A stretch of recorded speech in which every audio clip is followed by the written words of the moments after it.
Hello everyone and welcome back to Bluegrass Dreams to Seams. My name is Cheryl. This week I'm making the Koko Beall dress. Now I spent yesterday cutting fabric out. I tried cutting out a couple of other things but wasn't successful. Hopefully I have better luck this evening when I get back to cutting out for what I will make for next week. The Koko Beall dress I'm getting ready to start on. There are a few things I'm going to change, such as the fabric for the pockets. I want it to be lighter weight. I plan on adding a little bit of top stitching, so I'm going to do some flat felled seams. And yeah, to my surprise, I was able to cut the maxi. Wow. I haven't made a maxi length dress in so long. I'm a little bit excited. So I have done the flat felled seam on the back. I chose to direct that top stitching on the back panel. So what you have to do is I'm folding right over left. I trimmed the left seam allowance, pushed the fabric toward the left, and rolled over just a little bit of an edge, and now I have my top stitching in place on the back. Now I would go ahead and do the front, but I want to make sure that placket is in. I want that to be one continuous stitch line. So I'm not going to do that one yet, but it is prepped, and it is going to go after I was looking at the pattern. I decided to direct it toward the right side, and so I trimmed the right side and pushed the left seam allowance toward the front, folding over that slightest little bit of edge, which I know you can't see this, but it folds over and it'll be a flat felled seam. I have my pockets in place, and I went ahead and used black because honestly it'll be inside, no one's going to see it, and it is very, very light, flowy fabric. It's just much easier to sew them in now than when the whole dress is practically assembled. So I like to do them always when before I sew the front to the back. Getting ready to sew the front to the back at shoulders, and I will flat fell that seam. Here's my dress form, my own personal body. And I have to keep in mind I am trying this over a t-shirt, and so I'm not going to get a perfect idea of where all this is going to land, but I feel like I'm pretty confident everything's going to be fine when I take my seams and I just kind of put them together. And I see where my seam allowance is. I think everything's going to be fine. This was my main concern. With the 5/8 inch seam allowance, we're looking at about right here, which is okay. As long as it's buttoned, I'll be fine with it. The length is almost to my ankles, which it doesn't look that way on that drawing of a model. But at least you get some idea when they do the drawings. Of course, drawings can be made perfect. And so, but everybody told me, you need to make this Koko Beall dress. It's just wonderful. So now I'm making it, and I think I'm really going to like it. Putting this facing on this dress. Maybe if I do it in sections, that I work my way down to the hardest one, and that was this little corner you've got to create right in here. And I know you can't see that. I'll bring it closer. So you've got to create this overlapping corner, which right now I have it pinned, but it's right here.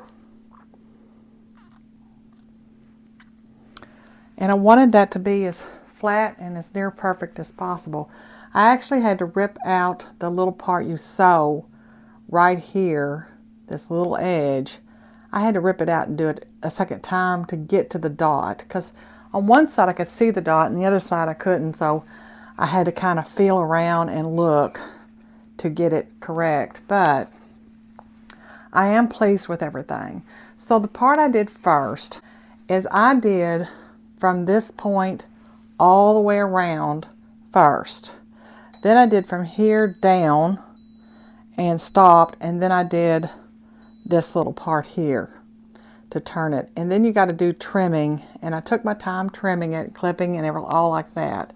I have given it a first press. I'd put this dress on. I mean, you know, it's almost finished.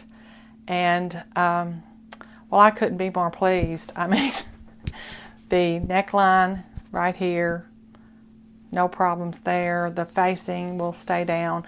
I need to, I'll finish these, and that's going to take a little bit more of that out. Wow, the pockets are just like in a perfect place. It almost is ankle length. By the time I hem it, it won't be. It'll shorten a little bit. I'm really pleased with this dress. I couldn't be happier. This is definitely, no wonder people want to make the Koko Beall dress. And I'm glad I did. I really am glad I made this. So now that I have the Koko Beall dress finished, I actually wore it today. I had lunch with another friend today. I thought, I'm going to wear that dress today just to see how it does. I will say that the initial buttons I have planned on putting on the dress ended up not being able to use, and I had to go into my backup button choice, which was one I had decided to keep for my mother's stash. She had quite the collection of buttons, and some of them I really, really liked. And it's so hard to find buttons these days that are of various colors. Black, white, brown, natural. You can find them anywhere. There are galore of those. But finding buttons of color that are your reds and blues and purples, yellows, is a little harder. And so I usually try to find places that have a good source for buttons, such as Let's Sew in Evansville is a very good source. Or I watch for buttons to be like in an antique store. I've run across buttons on cards in antique stores that were never used by the person who purchased them, and I get a great deal on those. So that's usually when I look out and find buttons like that. So when I saw that my mother had this great big container and it was just full of these buttons, I brought them all home. I did not keep them all. I didn't need them all.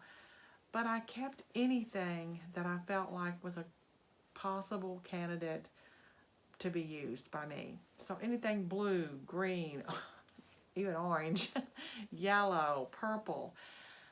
There were so few, but I did keep every one of them if I liked them. So what's next for me?